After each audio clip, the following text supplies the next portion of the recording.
Welcome to G Fun Facts Online.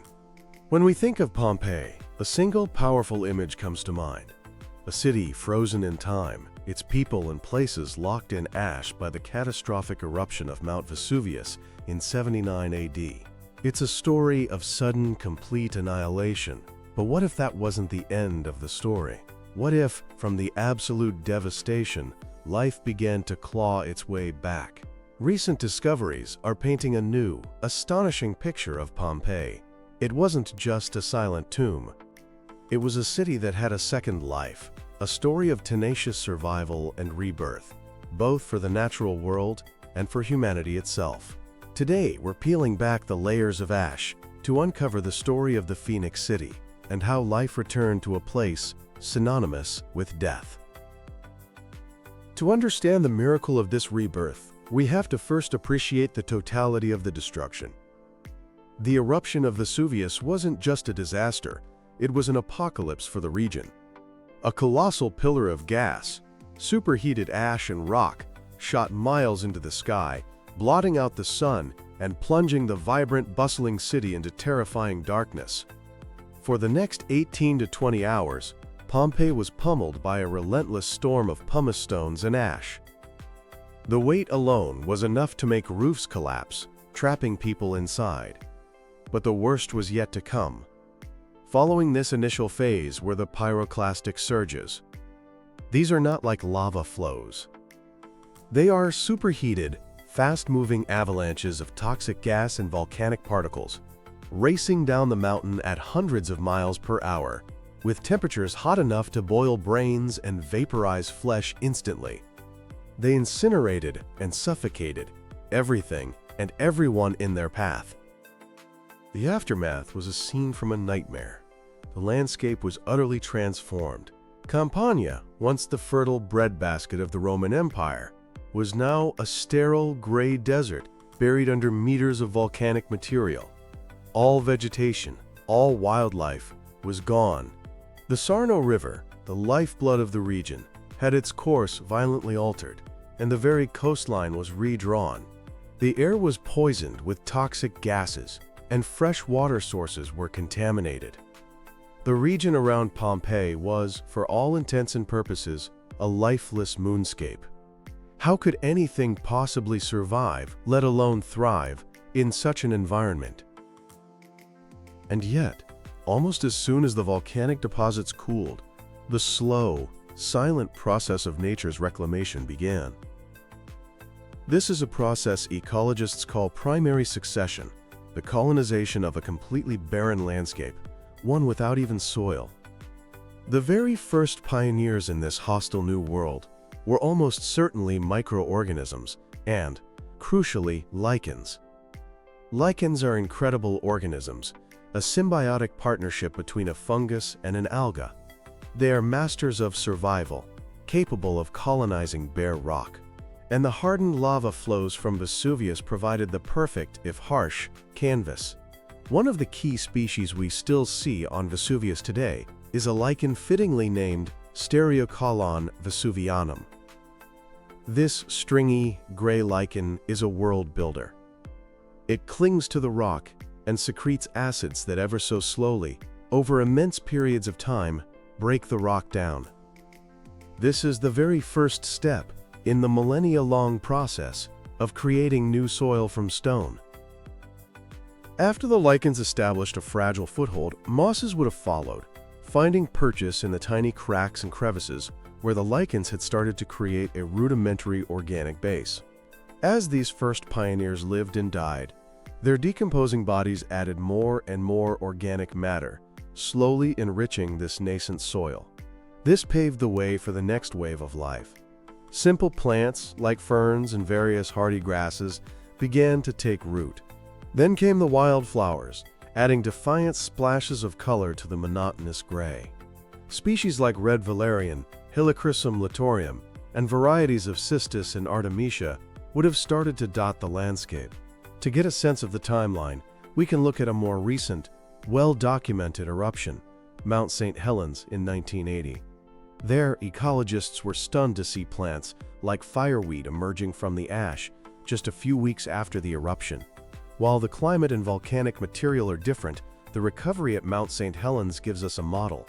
It suggests that within just a few decades, say by the year 120 AD, the area around Pompeii was likely no longer a barren wasteland.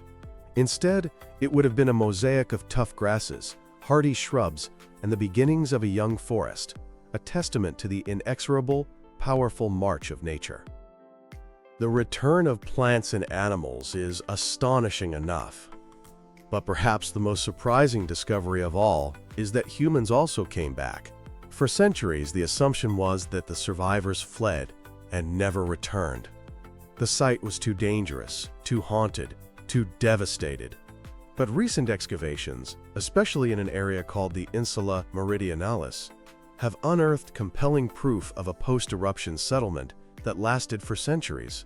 This was not a grand, state-sponsored rebuilding of Pompeii to its former glory. What emerged was something far more raw and desperate. Gabriel Zuchtriegel, the director of the Pompeii Archaeological Park, describes it as a precarious and gray agglomeration, a kind of camp, a favela among the still recognizable ruins of the Pompeii that once was. This description is powerful. It paints a picture of a squatter settlement, a makeshift community clinging to life amidst the ghost of a great city. The inhabitants were likely a mix of people. Some might have been original survivors, too poor or too attached to the land to relocate permanently. Others were probably newcomers, drawn to the site by the grim opportunity to salvage valuables from the ruins: marble, lead pipes, statues, anything that could be dug out and sold.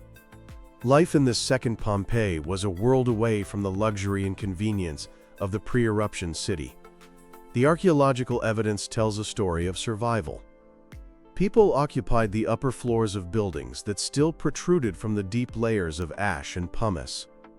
The once grand ground floors of Roman villas, now buried, were repurposed as cellars and storage spaces.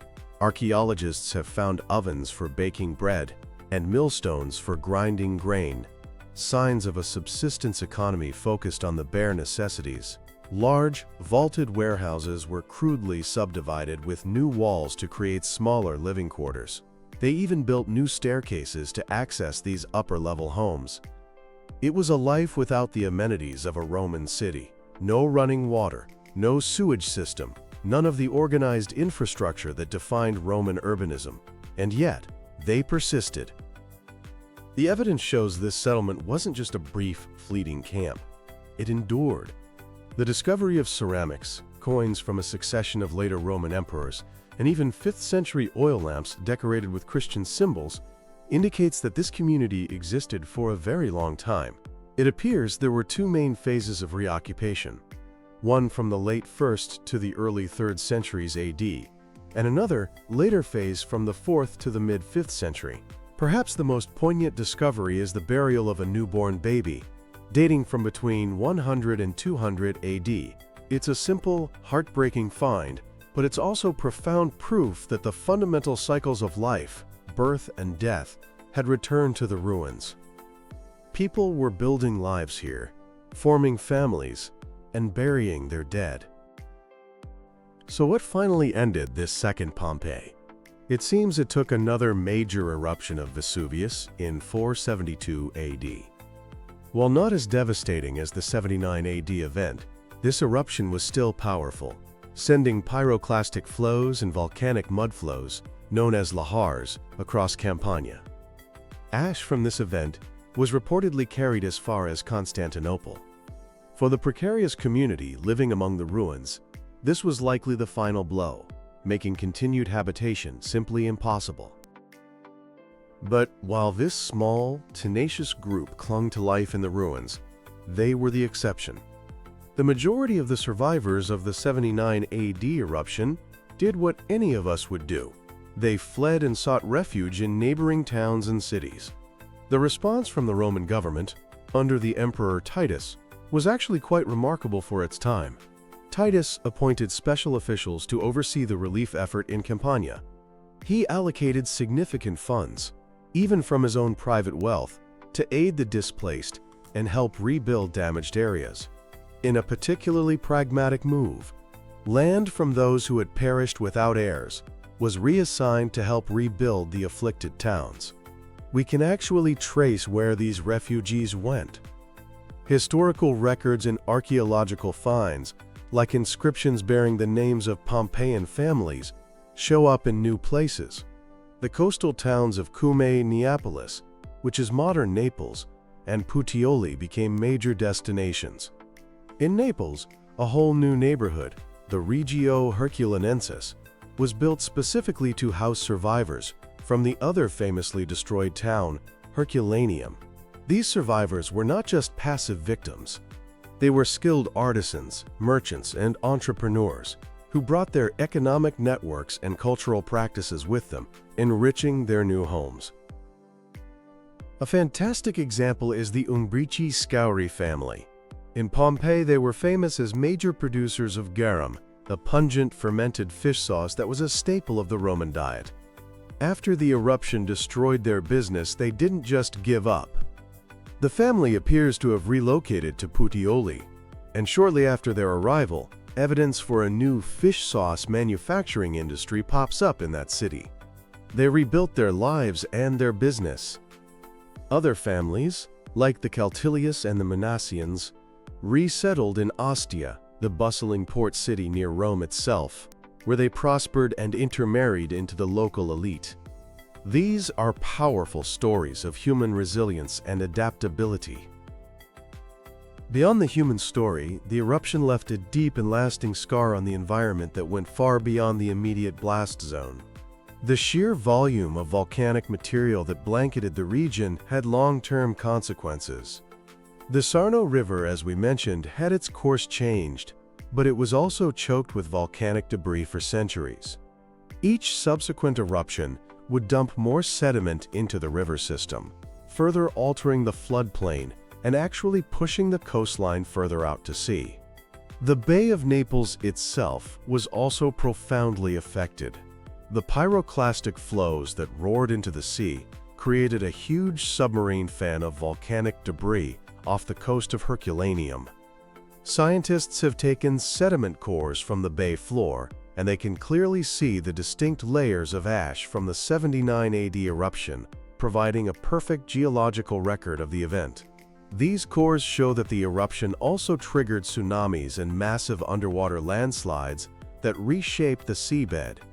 Lead isotope analysis from the ancient harbor of Naples has revealed another fascinating consequence. The eruption severely damaged the aqueduct system that supplied the city with water, and it took the Romans several decades to fully repair it. But here is the great paradox of volcanoes. The very ash and pumice that brought so much death and destruction would, in the long run, become a source of incredible fertility. As volcanic rock weathers over time, it breaks down and releases a rich cocktail of minerals into the soil. This is why, despite the constant looming threat, people have been drawn back to the slopes of Vesuvius time and time again. The soil is just that good. And so, in the centuries that followed, agriculture did return. The land that was once a sterile gray blanket would once again be covered in the vineyards and olive groves that the region is still famous for today. The story of Pompeii's recovery might seem unique, but it finds a striking parallel in the aftermath of another, even more powerful volcanic cataclysm, the eruption of Krakatoa in 1883. Krakatoa, a volcanic island in Indonesia, was essentially vaporized in an explosion that was heard thousands of miles away. It registered a 6 on the Volcanic Explosivity Index, making it significantly more powerful than the Vesuvius eruption, which was a VEI 5. The remnants of Krakatoa were completely sterile, yet life returned with incredible speed. Within just a few years, ferns and flowering plants had established themselves. Within a few decades, a new forest was taking shape. This rapid recovery, in a far more isolated island environment, highlights the incredible power of nature to reclaim even the most devastated landscapes. Krakatoa's rebirth shows us that the ecological recovery at Pompeii wasn't a fluke. It's a testament to a fundamental principle of life on our planet. So the narrative of Pompeii is no longer a simple story of a city that died one day.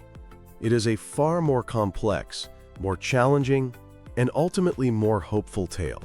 It's a story of destruction and resilience, of endings and unexpected new beginnings. The image of that favela among the ruins forces us to see the human response to disaster not as a clean break, but as a messy, tenacious, and desperate struggle to persist.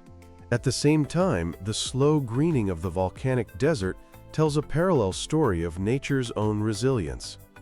The ash that buried a civilization also contained the mineral seeds of its future fertility.